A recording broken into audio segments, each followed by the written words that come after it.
madrugada foi marcada. Essa madrugada vai ser uma madrugada de vitória para cada vida nessa noite. Em nome do Senhor Jesus Cristo, Pai amado, eu te peço, com teu poder, a tua graça, a tua misericórdia, Pai amado, e abençoando a cada vida que está aqui nessa noite. É o que te pedimos e te agradecemos. Vamos receber o servo do Senhor com as palmas, amém?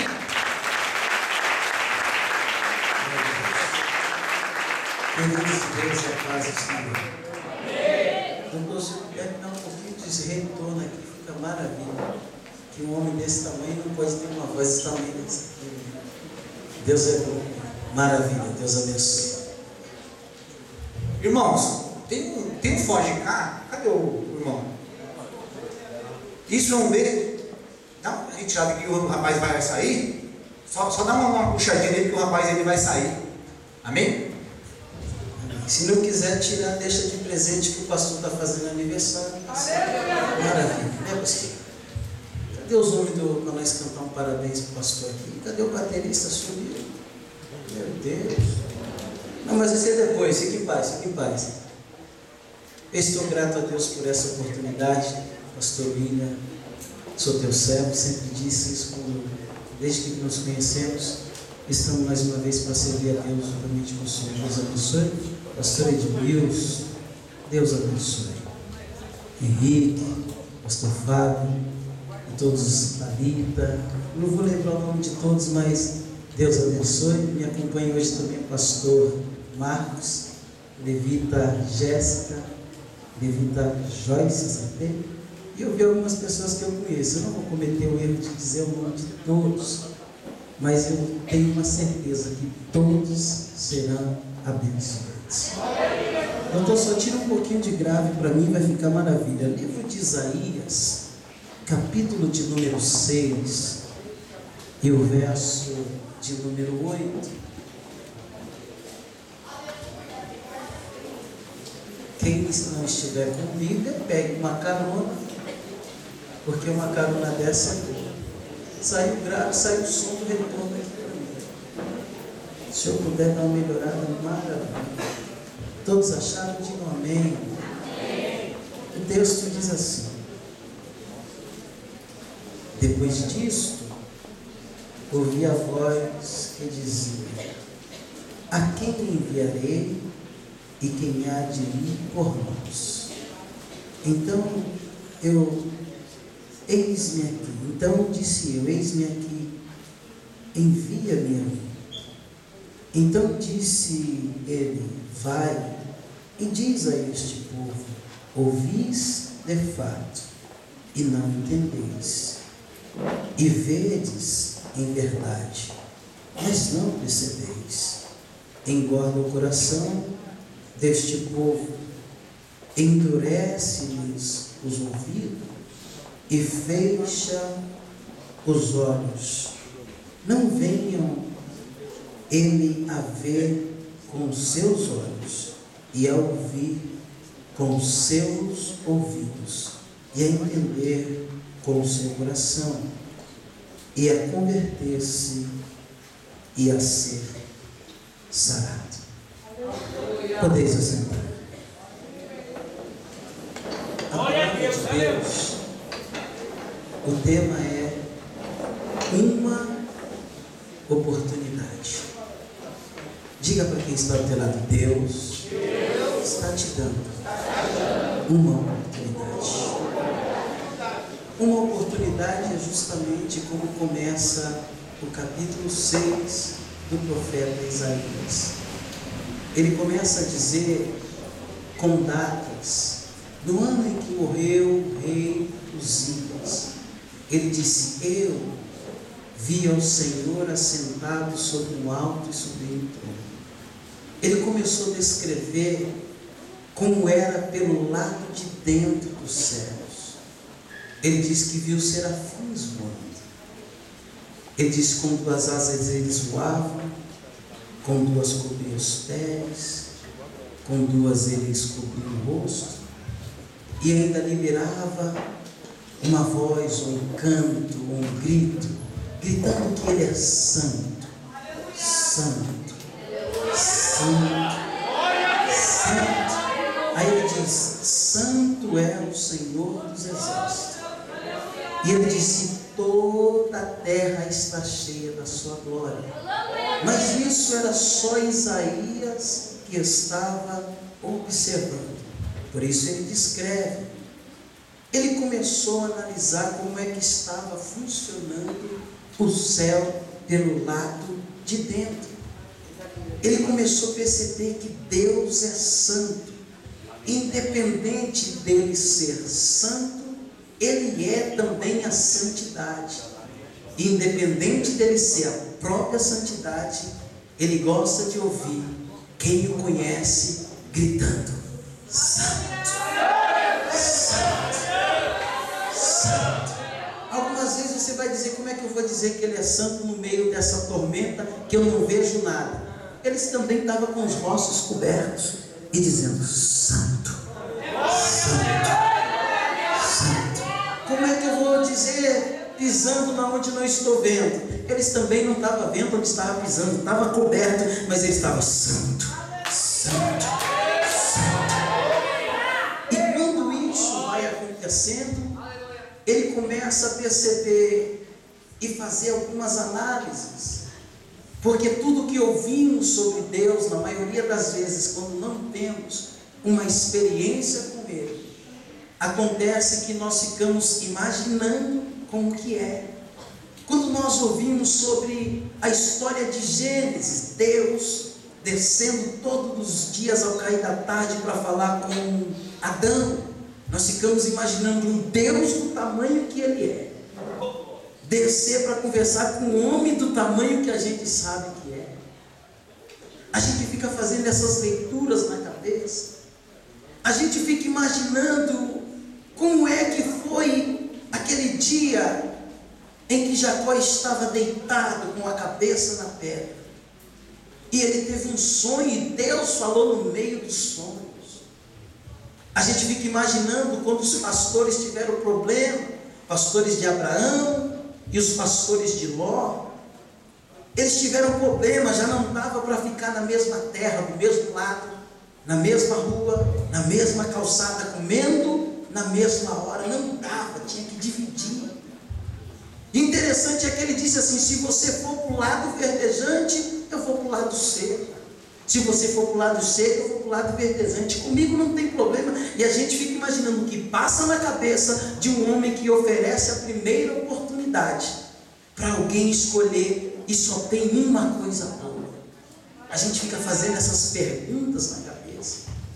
Nós ficamos fazendo perguntas na cabeça porque Deus não resolveu diferente no dia em que chamou Gideão para dar uma volta, para dar as voltas, para quebrar os cântaros, porque Deus não mandou fogo, igual quando Ele mandou na terra em que estava sendo acabada pela lascívia, pelo pecado, na época de Noé, porque Deus não derramou a água e acabou com tudo. A gente fica perguntando: Deus, o Senhor é tão poderoso. Aleluia! As coisas que nós vamos ouvindo sobre Deus, vai fazendo a gente ficar imaginando, no dia que eu encontrar Ele, eu tenho certeza que vai ser desse jeito.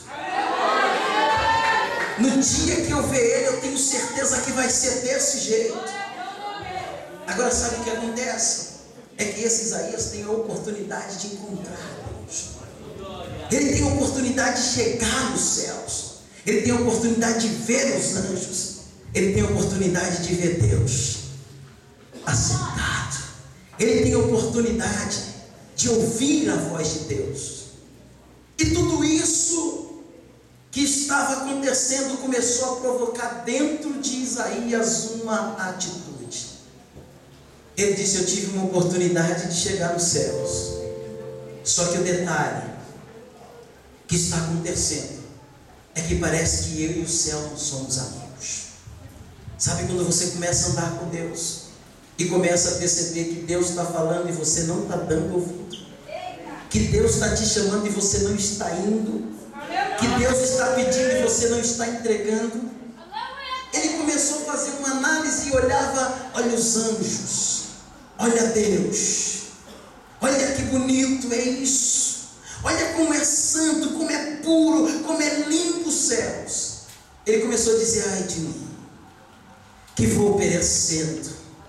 E ele começou a descrever: porque sou um homem de lábios impuros. Ele não subiu e chegou no céu e disse: Jesus, eu só estou pecando porque tem gente na minha casa que peca. Eu só estou mentindo porque eu aprendi com meu pai. Eu só estou errando porque aprendi a ver alguém errando. Eu só estou caluniando porque aprendi a ver alguém caluniando. Ele disse: ai de mim, que eu já estou morrendo diante de tanta santidade. Ele disse: ai de mim. Depois ele disse: aonde eu moro também não é tão bom assim. Ele disse: eu sou um homem de lábios impuros. E ele disse: eu estou morando no meio de um povo de impuros lábios. Só que ele falou: isso aí é a parte pequena. Mas ele disse: os meus olhos viram a glória de Deus. Quando você vem buscar a Deus, você não vem buscar porque o hino está batendo forte, a bateria, porque o pastor está gritando. É porque você precisa ver a glória de Deus. Levante a tua mão. Peça para Deus te mostrar a glória dele, para Ele te mostrar o que você está perdendo quando não adora, para Ele te mostrar o que você perde quando você entra na igreja e perde seu tempo com o telefone, que você perde seu tempo conversando. Peça para Ele te mostrar o que você está perdendo, que você vai perceber que tem glória de Deus para a tua vida, tem renovo de Deus para a tua história, tem oportunidade de Deus de emprego para você, tem oportunidade de Deus na tua casa, tem oportunidade de Deus na rua que você mora, tem oportunidade de Deus na igreja que você congrega. Pastor, porque eu não estou vendo? É porque você nunca conseguiu ver a glória de Deus, porque está perdido nas coisas do outro lado. Jesus está dizendo que você tem uma oportunidade hoje, você tem uma oportunidade nessa madrugada. Cadê os adoradores que vieram buscar a Ele? Se você veio buscar a Ele, Ele está dizendo que está disponível ainda tem oportunidade, ainda dá tempo de abraçar o Espírito Santo, ainda dá tempo de glorificar, dizer que Ele é santo. Pastor, mas eu estou perdendo, mas Ele é santo. Pastor, eu estou sofrendo, mas Ele é santo. Pastor, eu não cantei aqui em cima, mas Ele é santo. Pastor, eu queria estar em cima, mas Ele é santo. Pastor, eu queria estar cantando, mas eu estou chorando, mas Ele é santo. Levante a mão se você acredita que Ele é santo.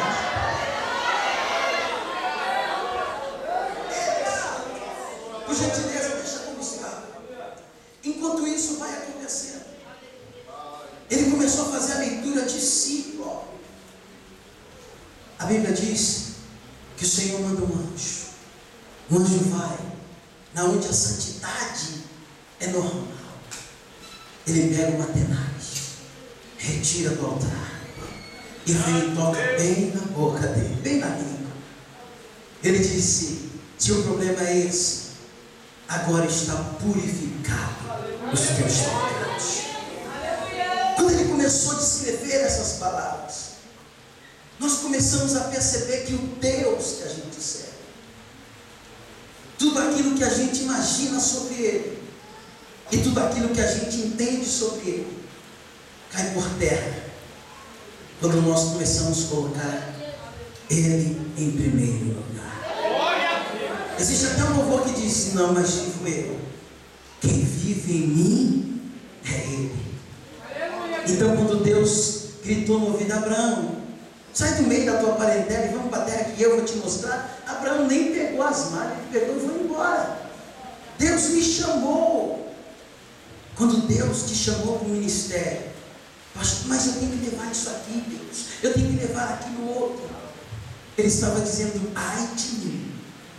Quando você ouve a voz de Deus, quando você ouve a voz de Deus, o ai de mim é que você está entendendo: Deus, tudo aquilo que eu ouvi sobre o Senhor, eu ouvi de pessoas.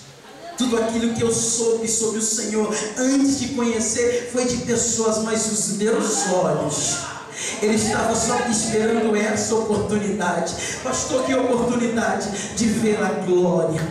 Quem vê a glória de Deus deixa de murmurar. Quem vê a glória de Deus deixa de ser cético. Ele entra na igreja, ele sabe que o corpo de Deus não está aqui, mas o Espírito Santo está aqui dentro. Ele disse: eu deixo tudo. Sabe o que ele faz? Ele faz parecido com caminhada triunfal. Ele vai correndo, ele pula, alguém disse: se ele vai cair, aí você diz: deixo tudo e vou ao seu encontro. 1 minuto sem ti, eu não consigo ficar. Ele disse: eu vi a glória de Deus, eu quero ser cheio dele. Eu vi a glória de Deus, eu quero ser renovado. Eu vi a glória de Deus, eu quero os dons espirituais. Eu vi a glória de Deus, eu quero salvação da minha família. Eu vi a glória de Deus, eu quero ministério novo. Eu vi a glória de Deus, eu quero renovo sobre a minha história. Eu vi a glória de Deus, quando eu estiver cantando, eu quero ver milagre. Eu vi a glória de Deus, quando eu estiver cantando, tem que ter salvação. Eu vi a glória de Deus, quando eu estiver pregando, vai ter que ter demônio caindo, vai ter que ter cura sendo liberada. Quando eu estiver pregando a palavra, aquele que não tinha, vai ter que ter, porque a palavra faz milagre. A palavra levanta, a palavra exalta, a palavra te libera, a palavra te dá autoridade, a palavra te renova, a palavra te levanta hoje. Recebe autoridade, recebe autoridade. Se você veio, deixa Deus ouvir tua voz. Se você veio, deixa Deus ouvir tua voz. Se você veio, deixa Deus ouvir tua voz. Alguém contou que Deus não prestava, você está dizendo: não tem problema, eu vim para ver a glória dele. Alguém disse: eu tenho dinheiro, eu te compro, o meu dinheiro vale mais. Você vai dizer: não nego, porque os meus olhos nasceram para ver a glória de Deus. Você nasceu para ver a glória de Deus. Você nasceu para ver a glória de Deus. A tua família de repente não vai entender você, porque quem vê a glória de Deus é inconfundível. Alguém olha e diz: eu não estou entendendo. Alguém diz: eu não compreendo. Alguém diz: ele está diferente, ela está diferente, está andando diferente, está falando diferente, está caminhando diferente, está dando glória diferente. É porque viu a glória de Deus. Se viu, se você viu, se levante e dê um glória. Os meus olhos viram a glória de Deus. Os meus olhos viram a glória de Deus. Depois disso, o tempo vai passando. Isaías, ele tem agora uma responsabilidade. A Bíblia ensina uma coisa: que aquele que vê Deus morre. Mas ele estava vendo Deus. E como eu disse no começo, é uma oportunidade que está disponível. Ele aprendeu a ver Deus. Depois que ele viu Deus, ele começou a falar. E na ocasião em que ele começou a falar, Deus resolveu o problema dele com fogo. Por isso que o teu Deus é fogo e fogo consumidor. Ele pega o pecado e com uma tenaz ele encosta, o pecado vira fumaça e acabou. Quem pode dar um glória a Jesus por isso? De repente ele começa a observar as coisas. Eu acho que Isaías estava lá dentro. E quem sabe até dizendo: eu acho que eu poderia morar aqui, porque os meus lábios agora estão purificados. Esse idioma que os anjos estão cantando, agora eu também posso cantar. Só que Deus estava analisando uma coisa: se você chegou até aqui, não é ainda o fim da linha, não acabou a história. Não é porque você teve a oportunidade de cantar que você já é o grande, que você teve a oportunidade de pregar que você é o grande. Deus está dizendo: você precisa anunciar o meu nome até que eu venha. Jesus está dizendo: hoje você começou, amanhã eu te renovo, derramo unção sobre a tua vida, porção dobrada sobre o teu ministério. Ele não quer nem saber, quanto mais unção você precisar, ele diz: eu mando. Ele manda. O tempo vai passando lá nos céus. De repente Deus começa a falar também, porque até então era só os anjos que falavam, até então era só Isaías que falava. Deus disse: eu não vou pedir oportunidade, mas eu vou falar em nome de todo mundo. Deus começou a falar em nome de nós aqui. Deus começou a falar em nome dos céus. Deus olhou o homem com os lábios purificados. Ele não apontou e disse: você vai fazer o que eu estou precisando. Não. Deus olhou e disse: a quem enviarei? Eu fico imaginando, se ele estivesse sentado, mas que ele olhou para o anjo e disse: o que pular primeiro eu dou um rodo, porque essa é minha. Ele já ficou esperando a oportunidade de Deus. A quem enviarei? E quem há de ir por nós? Eu acho que os anjos quis tirar aquela asa da frente. Ele disse: eis-me aqui, Senhor. Ele estava dizendo: essa oportunidade é minha. Se é para pregar o Evangelho, eu vou pregar. Jesus começa então a dizer: filho, não é bem assim, você vai de repente sofrer algumas aflições. Ele diz: é minha, eu vi a glória de Deus. Alguém olha para ele e diz: alguém vai olhar para você pregando o Evangelho e vai dizer igual foi feito aqui, vai pegar sua Bíblia, vai rasgar na tua cara, vai dizer: você não vale nada. E você diz: mas os meus olhos viram a glória de Deus, os meus olhos. Ele diz: eu quero porque os meus olhos viram a glória de Deus.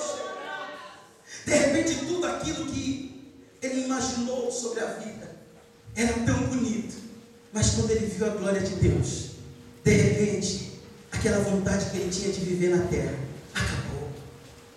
Ele de repente começou a entender uma coisa: quando Deus está perguntando a quem enviarei e quem há de ir por nós, ele estava dizendo: eu preciso de pessoas aqui no céu para ver a minha glória. Quando Isaías entendeu a quem enviarei, ele disse: Senhor, eis-me aqui. Ele diz: eu estou disposto, porque tudo aquilo que eu vi, eu quero que outras pessoas também. O Evangelho nasceu assim, com esse conceito. A Bíblia diz que Jesus morre, e quando ele morre, a família de Deus aumenta. Você teve o direito de ser chamado filho. Jesus na cruz, e o diabo disse: eu vou tentar usar o Judas, eu vou tentar fazer ele desistir, eu vou inventar um juramento aqui, eu vou colocar Barrabás, e alguém vai gritar: solta Jesus. O diabo queria isso, porque se ele conseguisse que Barrabás ficasse preso, Jesus livre, e ele não fosse para a cadeia, imagina o que seria no Brasil sem o Evangelho. Aí você diz: o Brasil é muito grande. Agora eu vou falar de você. Imagina o que seria de você sem o Evangelho. Glória a Deus. Já foi falado aqui, e até hoje acontece nos países árabes. Você não tem direito de abrir uma igreja, fazer uma vigília assim, porque de repente aparece um grupo de terroristas aí, com aquelas AK-47, diz onde é que ele está, e ele atira na cabeça. Onde matar está valendo, o negócio é que morra. Imagine se Jesus não tivesse subido à cruz. Imagine se a morte tivesse detido Jesus. O projeto não ia dar certo. Mas a Bíblia diz que ele foi fiel até a morte, e morte de cruz. A fidelidade dele fez você chegar até aqui. É por isso que toda oportunidade que você tiver,